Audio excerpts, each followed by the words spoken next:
जन्मदिनको धेरै धेरै शुभकामना। हावाले गर्दाखेरि तपाईँले कस्तो लाग्छ सरप्राइज? एकदम राम्रो लागेको छ। मेरो बुढीले धेरै धेरै मिस भएको छ हो, मेरो बुढीले धेरै धेरै मिस थियो। धेरै सम्झना मान्छु होइन। उसको ड्युटी आफ्नो यहाँ ड्युटी बाध्यता छ होइन, बाध्यताले टाढो हुनुपर्छ। त्यो टाढो हो पनि मेरो बुढा धेरै धेरै माया अनि सम्झना छ होइन। उसलाई अब अहिलेसम्म चोखो माया गरेको छ। उसलाई आगामी दिनमा चोखो माया गर्नेछु। विश्वास सधैँभरि अटुट नै रहनेछ। कहिले पुग्ने छैन।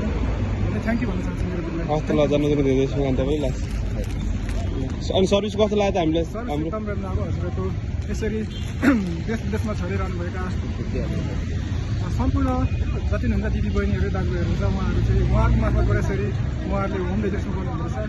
कृपया उहाँहरूको मार्फत तपाईँले सम्पर्क गर्न सक्नुहुन्छ। यसरी उहाँहरूले चाहिँ घरमै पुऱ्याएर बाहिरबाट आएको पार्सलहरू चाहिँ सुरक्षित तरिकाले पुऱ्याउनुहुन्छ। विश्वास लागेको छ। धन्यवाद। हस् त, धन्यवाद। धेरै शुभकामना।